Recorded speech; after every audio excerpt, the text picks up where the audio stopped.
अगर आपकी इच्छाएं पूरी नहीं हो रही तो इसका कारण मेहनत की कमी नहीं, फिजिक्स की समझ की कमी है। आपकी हर प्रार्थना, हर संकल्प एक ऊर्जा है, एक वाइब्रेशन, और ब्रह्मांड केवल सही वाइब्रेशन पर ही प्रतिक्रिया देता है। यह कोई आध्यात्मिक कल्पना नहीं, बल्कि क्वांटम फिजिक्स का नियम है, जिसे हमारे आशी मुनि हजारों साल पहले चेतना की तरंग कहते थे। आपकी आवाज खो नहीं रही, बस गलत चैनल पर अटकी हुई है। चलिए आपकी चेतना को सही फ्रीक्वेंसी पर ट्यून करते हैं। प्राचीन भारत में जब कोई साधक किसी सिद्ध गुरु के पास ज्ञान लेने जाता था तो गुरु सबसे पहले एक ही प्रश्न पूछते थे, क्या तुम तैयार हो सुनने के लिए वो जो शब्दों से परे है? क्योंकि कुछ रहस्य ऐसे होते हैं जो केवल कानों से नहीं बल्कि कंपन से समझे जाते हैं। आज हम एक ऐसे ही रहस्य में प्रवेश करने वाले हैं। Law of attraction, manifesting, positive thinking, ये शब्द अब फैशन बन चुके हैं। लोग सोचते हैं अगर मैं सोच लूं, चाह लूं, बोल दूं तो सब मिल जाएगा, लेकिन फिर भी ज्यादातर लोग खाली हाथ रह जाते हैं। क्यों? क्योंकि ये ब्रह्मांड तुम्हारे सोचने से नहीं हिलता, ये तुम्हारे होने के भाव से उत्तर देता है। इस वीडियो में हम कोई नई थ्योरी नहीं बेचने वाले, बल्कि हम एक ऐसी भूल को उजागर करेंगे जो सदियों से छुपी रही और जिसे केवल कुछ ही लोग जान पाए। सच्चा आकर्षण तब होता है जब तुम उस चीज के साथ कंपित होते हो जिसे तुम पाना चाहते हो। आप सुनेंगे वह ऊर्जा विज्ञान जो वेदों में नाद ब्रह्म के रूप में छुपा था, वह मनोवैज्ञानिक सिद्धांत जो बताता है कि क्यों तुम्हारी भावना ही असली कमांड होती है, और वह आंतरिक तकनीक जिससे तुम किसी भी इच्छा को केवल सोचकर नहीं, फील करके वास्तविकता बना सकते हो। क्योंकि जब तक तुम्हारा शरीर, मन और चेतना एक ही तरंग पर नहीं आते, ब्रह्मांड तुम्हारे संकेतों को स्थिर सिग्नल नहीं समझता। और शायद यही है तुम्हारी सारी देरी की वजह। तो यह सिर्फ एक वीडियो नहीं है, यह एक साधना है, एक यात्रा जहां हम लॉ ऑफ अट्रैक्शन से आगे बढ़कर लॉ ऑफ रेजोनेंस में उतरते हैं। तैयार हो? तो अगला अध्याय खोलते हैं, जहां हम जानेंगे कि आकर्षण की सीमाएं कहां खत्म होती है और रेजोनेंस की शक्ति कहां से शुरू होती है। प्राचीन भारत में जब कोई साधक किसी सिद्ध गुरु के पास ज्ञान लेने जाता था तो गुरु सबसे पहले एक ही प्रश्न पूछते थे, क्या तुम तैयार हो सुनने के लिए वो जो शब्दों से परे है? क्योंकि कुछ रहस्य ऐसे होते हैं जो केवल कानों से नहीं बल्कि कंपन से समझे जाते हैं। आज हम एक ऐसे ही रहस्य में प्रवेश करने वाले हैं। Law of attraction, manifesting, positive thinking, ये शब्द अब फैशन बन चुके हैं। लोग सोचते हैं अगर मैं सोच लूं, चाह लूं, बोल दूं तो सब मिल जाएगा, लेकिन फिर भी ज्यादातर लोग खाली हाथ रह जाते हैं। क्यों? क्योंकि ये ब्रह्मांड तुम्हारे सोचने से नहीं हिलता, ये तुम्हारे होने के भाव से उत्तर देता है। इस वीडियो में हम कोई नई थ्योरी नहीं बेचने वाले, बल्कि हम एक ऐसी भूल को उजागर करेंगे जो सदियों से छुपी रही और जिसे केवल कुछ ही लोग जान पाए। सच्चा आकर्षण तब होता है जब तुम उस चीज के साथ कंपित होते हो जिसे तुम पाना चाहते हो। आप सुनेंगे वह ऊर्जा विज्ञान जो वेदों में नाद ब्रह्म के रूप में छुपा था, वह मनोवैज्ञानिक सिद्धांत जो बताता है कि क्यों तुम्हारी भावना ही असली कमांड होती है, और वह आंतरिक तकनीक जिससे तुम किसी भी इच्छा को केवल सोचकर नहीं, फील करके वास्तविकता बना सकते हो। क्योंकि जब तक तुम्हारा शरीर, मन और चेतना एक ही तरंग पर नहीं आते, ब्रह्मांड तुम्हारे संकेतों को स्थिर सिग्नल नहीं समझता। और शायद यही है तुम्हारी सारी देरी की वजह।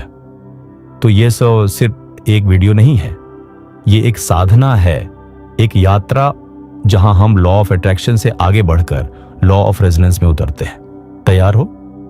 तो अगला अध्याय खोलते हैं, जहां हम जानेंगे कि आकर्षण की सीमाएं कहां खत्म होती है और रेजोनेंस की शक्ति कहां से शुरू होती है। रेजोनेंस का रहस्य सोचो नहीं, बनो। कल्पना करो एक सुर में गाई गई वह ध्वनि जो एक मंदिर के गुंबद से टकराकर पूरे ब्रह्मांड में फैल जाती है। न वह जोर से चिल्लाती है, न वह खुद को साबित करने की कोशिश करती है, लेकिन उसकी गूंज, वो कंपन पूरे वातावरण को बदल देती है। यही है रेजोनेंस का सिद्धांत। यह एक ऐसा नियम है जो वेदों से लेकर क्वांटम फिजिक्स तक हर जगह छिपा हुआ है कि ब्रह्मांड तुम्हारी उस ऊर्जा के साथ समरस होता है जिसे तुम भीतर धारण करते हो। जब कोई गायक तबला या सितार के पास बैठकर एक स्वर छेड़ता है तो कभी कभी बिना छुए ही वो तार अपने आप झंझना उठते हैं। इस प्रक्रिया को कहते हैं संवेदनशील प्रतिध्वनि। तार खुद बज उठते हैं क्योंकि उनके भीतर वही स्वर पहले से मौजूद होता है। बिल्कुल इसी तरह तुम्हारी वास्तविकता भी तब बज उठती है जब तुम स्वयं उस अनुभव के अंदर की ऊर्जा से गूंजने लगते हो। लोग सोचते हैं कि मेहनत, संघर्ष और प्रार्थना से उन्हें मिलेगा जो वह चाहते हैं, लेकिन सच्चाई यह है कि ब्रह्मांड सिर्फ वही देगा जो तुम्हारे भीतर पहले से वाइब्रेट हो रहा है।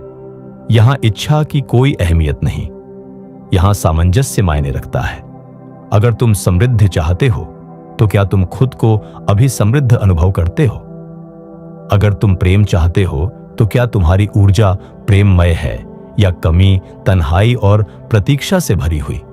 ब्रह्मांड को कोई धोखा नहीं दिया जा सकता। सोचना पर्याप्त नहीं, अनुभव करना आवश्यक है। और अनुभव वही आता है जब तुम खुद को वह व्यक्ति मानने लगते हो जो पहले से वह सब प्राप्त कर चुका है। तुम ब्रह्मांड से पूछते नहीं, तुम ब्रह्मांड बन जाते हो। आर्ष याज्ञवल्क्य ने कहा था, जब तक आत्मा खुद को ब्रह्म नहीं मानती तब तक वह सत्य से दूर रहती है। आज की भाषा में कहें, जब तक तुम्हारी ऊर्जा उस स्थिति से मेल नहीं खाती तब तक वह तुम्हारे जीवन में नहीं उतरेगी। और यही रेजोनेंस का विज्ञान है, एक शांत लेकिन अटल नियम जो कहता है तुम वही अनुभव करते हो जो तुम बन चुके हो। अब एक गहरी सांस लो और सोचो, क्या तुम्हारा भीतर तुम्हारी इच्छाओं के अनुरूप कंपन कर रहा है या अब भी वहां डर, संदेह और प्रतीक्षा की तरंगे हैं? तुम्हारी ऊर्जा ही तुम्हारी सबसे सच्ची प्रार्थना है। जब तुम उस कंपन में उतर जाते हो, बिना कहे भी ब्रह्मांड सुन लेता है। अगर आप तैयार हैं तो अब हम बढ़ते हैं उस दिशा में जहां यह सिद्धांत क्रिया रूप लेता है, जहां तुम्हारा आंतरिक कंपन वास्तविकता को गढ़ता है। बहुत लोग सोचते हैं कि उनकी सोच ही उनकी ताकत है, लेकिन वे भूल जाते हैं कि सोच अकेले ब्रह्मांड से संवाद नहीं करती। असल में तुम्हारा शरीर, तुम्हारा तंत्रिका तंत्र, तुम्हारी भावनात्मक तरंगे, यही वो माध्यम है जिनके जरिए ब्रह्मांड तुम्हारे इरादों को अनुभव करता है। विचार एक संकेत है, लेकिन कंपन एक आमंत्रण। ये कल्पना करो, एक मंदिर की घंटी जो हर सुबह नियमित रूप से बजती है। उसकी आवाज सिर्फ ध्वनि नहीं, वह एक ऊर्जा कंपन है जो पूरे वातावरण को शुद्ध कर देता है। उसी तरह तुम्हारे भीतर जो भावनात्मक कंपन है, वही ब्रह्मांड के सूक्ष्म तंतुओं तक पहुंचता है। अब एक बात समझो, यदि तुम धन के बारे में सोचते हो लेकिन तुम्हारा शरीर तनाव, चिंता और डर से भरा है, तो ब्रह्मांड क्या सुनेगा? धन की सोच या चिंता का कंपन? यही वह विसंगति है जहां अधिकतर लोग फंस जाते हैं। वे सोचते हैं, बोलते हैं, लेकिन महसूस कुछ और करते हैं। जेकि जैसे कोई रेडियो स्टेशन बार बार फ्रीक्वेंसी बदल दे तो तुमको कभी साफ ध्वनि नहीं मिलेगी। ठीक वैसे ही जब तुम्हारे विचार और तुम्हारी ऊर्जा एक नहीं होती तो ब्रह्मांड में भ्रम पैदा होता है। तुम जो महसूस करते हो वही तुम्हारा असली प्रसारण है। शिव सूत्रों में एक पंक्ति है, चित्तम मंत्र, अर्थात चित्त, मन की ऊर्जा ही असली मंत्र है। तुम्हारे भीतर जो भावना है वही तुम्हारी प्रार्थना बन जाती है। और यही कारण है कि कुछ लोग कुछ कहे बिना भी सब कुछ पा लेते हैं, क्योंकि उनकी ऊर्जा, उनका शरीर, उनका कंपन सभी एक ही लय में बोलते हैं। कोई विरोध नहीं, कोई विखंडन नहीं। अब तुम्हें आत्मनिरीक्षण करना है। क्या तुम्हारा शरीर शांति की भाषा बोल रहा है या अब भी तुम्हारी सांसें अधूरी, तेज और अस्त व्यस्त है? क्या तुम्हारे विचार और भावनाएं एक ही स्वर में हैं या दोनों अलग अलग ध्वनियाएं हैं? याद रखो, जब सोच, भावना और शरीर एक ही लय में कंपन करते हैं तभी रचना होती है, तभी तुम्हारे इरादे ब्रह्मांडीय आदेश बनते हैं। अब हम उस दिशा में चलेंगे जहां यह कंपन वास्तविकता की भट्टी में तपता है और बाहर आता है। तुम्हारा भविष्य। एक समय था जब आशी अपने शरीर से ज्यादा अपने कंपन की साधना करते थे। वो जानते थे दुनिया कर्म से नहीं, कंपन की तीव्रता और स्पष्टता से बदलती है। आज हम उसी सत्य की ओर लौट रहे हैं, लेकिन इस बार विज्ञान भी साथ है। ये मानव व्यवहार के अध्ययनों से लेकर क्वांटम फिजिक्स तक सभी यही कह रहे हैं। तुम्हारी आंतरिक अवस्था, तुम्हारा कंपन ही है जो तुम्हारी वास्तविकता को आकार देता है। अब कल्पना करो, तुम हर दिन अपने भीतर एक कंपन पैदा कर रहे हो। डर का कंपन, चिंता का, या विश्वास, अपनत्व और सहजता का। ब्रह्मांड सुनता है लेकिन विचार नहीं, कंपन की भाषा। एक प्राचीन बौद्ध कथा कहती है, एक साधु हिमालय की गुफा में वर्षों तक ध्यान करता रहा, लेकिन कुछ नहीं हुआ। एक दिन वो थक गया, टूट गया। उसने सब कुछ छोड़ दिया, तप, विधियाओं, मंत्र, बस बैठ गया शांत। और पहली बार वो संपूर्ण रूप से उपस्थित हो गया। उसी क्षण उसका कंपन बदल गया और प्रकृति ने, ब्रह्मांड ने उसे उत्तर देना शुरू किया। यही है रेजोनेंस प्रिंसिपल का रहस्य। जब तुम अपनी ऊर्जा को स्थिर, साफ और स्पष्ट बना देते हो, ब्रह्मांड में तुम्हारे जैसे घटनाएं, लोग और अवसर स्वतः आकर्षित होने लगते हैं। तुम्हें खींचना नहीं पड़ता, तुम खींच लेते हो अपनी स्थिति से, अपनी उपस्थिति से। ऑलरेडी क्योंकि सिकी सिनारियों के लिए बहुत लोग दिन भर सोचते हैं, लेकिन उनके भीतर भावनात्मक कचरा, विरोध और उथल पुथल होती है। ऐसे में सोच सिर्फ शोर बन जाती है। परंतु जब तुम्हारी सोच और ऊर्जा एक हो जाती है, वो मंत्र बन जाती है। ये तुम्हारा माइंडसेट नहीं, तुम्हारा स्टेट ऑफ बीइंग ही वह बीज है जो तुम्हारे अनुभवों को जन्म देता है। और यहां से शुरू होती है सचेत सृजन की प्रक्रिया, जहां तुम सिर्फ सोचते नहीं, बल्कि वो बन जाते हो जो तुम चाहते हो। अब सोचो, क्या तुम्हारा दैनिक जीवन उस चेतना के अनुरूप है जिसे तुम बुलाना चाहते हो? क्या तुम हर दिन उस लय में चल रहे हो जिससे ब्रह्मांड में स्पष्ट संकेत जाए? अगर नहीं, तो यह क्षण है जहां तुम पुनः ट्यून कर सकते हो अपने आप को, क्योंकि बदलाव वहां से नहीं आता जहां तुम दौड़ रहे हो, बल्कि वहां से आता है जहां तुम थम कर स्वर हो जाते हो। जब तुम ब्रह्मांड के उत्तर बन जाते हो, एक प्राचीन सत्य है, ब्रह्मांड खाली नहीं है। वो तुम्हारी प्रतीक्षा कर रहा है, लेकिन प्रतिक्रिया देने के लिए नहीं, बल्कि सामंजस्य में आने के लिए। तुम जब भीतर से पूर्ण हो जाते हो, जब तुम्हारी ऊर्जा, तुम्हारे विचार और तुम्हारा शरीर एक ही धुन में बजने लगते हैं, तो तुम सिर्फ मांगने वाले नहीं रहते, तुम उत्तर बन जाते हो। इस स्थिति को ऋषियों ने कहा रतंभ्र प्रज्ञा। एक ऐसी चेतना जहां विचार और सत्य एक हो जाते हैं, जहां तुम कुछ भी मांगो नहीं, बस जिस ऊर्जा में तुम हो वही तुम्हारी वास्तविकता बन जाए।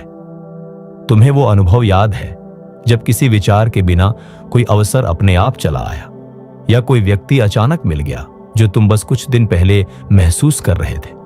वो संयोग नहीं था, वो तुम्हारे रेजोनेंस का उत्तर था। अब प्रश्न है, तुम इस अवस्था में कैसे रहो? इसके लिए चाहिए आत्म जागरूकता की साधना। 1, प्रातः समय की मौन ऊर्जा में बैठना, कोई तकनीक नहीं, सिर्फ मौन में रहना। 2, अपने शरीर की भाषा को सुनना, क्योंकि कंपन सिर्फ मन नहीं, देह के जरिए भी बोलता है। 3, हर दिन एक क्रिया करना जो तुम्हारे भावी आत्म से मेल खाती हो। कोई बड़ा कार्य नहीं, एक छोटा सा माइक्रो एक्शन, जैसे एक चुपचाप की गई सेवा, एक प्रेम भरी स्वीकृति, या अपनी ही किसी सीमा को आदर देना। आर्षि कहते थे, तप का अर्थ सिर्फ कठोरता नहीं, तप का अर्थ है अपने अंदर की ऊर्जा को इतनी पवित्रता से साधना कि ब्रह्मांड तुम्हारे साथ स्वयं सह निर्माण करे। और जब तुम इस स्तर पर पहुंचते हो तब जीवन कठिन नहीं रहता, तब जीवन एक गूंज बन जाता है। तुम जो भीतर हो वही तुम्हें बाहर मिलता है। और यही है मैनिफेस्टेशन का सबसे गूढ़ और मौन रहस्य। तुम अब विचार नहीं कर रहे, तुम विचार बन गए हो। तुम अब मांग नहीं रहे, तुम वह स्पंदन हो जो सबको अपनी ओर खींचता है। और जब यह अवस्था स्थिर हो जाती है, जीवन उत्तर देता है बिना तुम्हारे बोले हुए भी। अब हम पहुंचने वाले हैं उस अंतिम एकीकृत सत्य की ओर, जहां सृजन, चेतना और तुम्हारा अस्तित्व एक हो जाते हैं। Spiritual conclusion, unifying insight. तुम ही वह कंपन हो। जब प्राचीन मनीषी हिमालय की गुफाओं में ध्यानस्थ होते थे तो वे ब्रह्मांड से कुछ मांगते नहीं थे। वे खुद को उस कंपन में ढालते थे जहां मांगने की जरूरत ही नहीं पड़ती, क्योंकि जब तुम्हारा अस्तित्व ब्रह्मांड के स्वभाव से मेल खाता है तो हर चीज, संबंध, अवसर, मार्गदर्शन स्वयं चलकर तुम्हारे पास आता है। दाओरगिबा की सम्यगायिका। अब तक की पूरी यात्रा, चाहे वो लॉ ऑफ अट्रैक्शन की सीमाएं हो या रेजोनेंस के गहरे नियम, एक ही दिशा की ओर इशारा करती है। तुम ब्रह्मांड से अलग नहीं हो, तुम उसका एक हिस्सा नहीं, तुम ही उसका प्रतिबिंब हो। ब्रह्मांड तुम्हारी सोच नहीं सुनता, वो तुम्हारे विचारों के पीछे छिपे भाव को महसूस करता है। तुम्हारे शब्द नहीं, तुम्हारे कंपन, तुम्हारा सत्य, तुम्हारा होना, यही उसकी भाषा है। ऋषियों ने इसे कहा था, सोहम, मैं वही हूं, वही जो मैं ढूंढ रहा हूं, वही जो मुझे खींच रहा है, वही जो मुझे रूपांतरित कर रहा है। मैं उसी ब्रह्म चेतना का अंश हूं। और इसी समझ से जन्म होता है सचमुच के सह निर्माता का। तब तुम सिर्फ इस संसार में नहीं रहते, तब संसार तुम में रहने लगता है। उस यात्रा का सार यही है, तुम्हें कुछ बनना नहीं है, तुम्हें बस याद करना है कि तुम पहले से क्या हो। और जब वह स्मृति लौटती है, जब वह आत्मज्ञान जागता है, तो कंपन स्थिर होता है और वह कंपन ही सृजन की ध्वनि बन जाता है। अब एक अंतिम आह्वान। अगर इस पूरी यात्रा में तुम्हें कुछ भी ऐसा लगा हो जिसने तुम्हें छुआ, जगाया या याद दिलाया, अगर इस वीडियो ने तुम्हें लॉ ऑफ अट्रैक्शन को एक नई आंखों से देखने पर मजबूर कर दिया, तो नीचे कमेंट में जरूर बताओ, एलोए अनुभव, बस इतना लिखो और अपनी बात जोड़ो। शायद तुम्हारी बात किसी और की आंखें खोल दे। एलोए अनुभव से शुरू करो, और अगर दिल में कुछ हिला है, कुछ सच जैसा महसूस हुआ है, तो इस वीडियो को लाइक करो। लेकिन यहां बात सिर्फ एक वीडियो की नहीं है। यह चैनल कोई सतही मोटिवेशन या ट्रेंड नहीं बेचता। यहां हर वीडियो तुम्हें गहराई से जोड़ने के लिए है, खुद से, ऊर्जा से और उस अदृश्य शक्ति से जो सब कुछ रचती है। अगर तुम इस जागृत मंडल का हिस्सा बनना चाहते हो, जहां हर वीडियो एक ऊर्जा ट्रांसमिशन की तरह हो, तो अभी सब्सक्राइब करो। और हां, शेयर जरूर करना, क्योंकि हो सकता है किसी और को भी वही कंपन चाहिए जो आज तुम्हें मिला। यही अंतर है। दूसरे चैनल तुम्हें जानकारी देते हैं, ये चैनल तुम्हें जागृति का अनुभव कराता है। अब तुम पर है, क्या तुम सिर्फ देखोगे या वास्तव में स्पंदन बनोगे। ब्रह्मांड सुनने को तैयार है।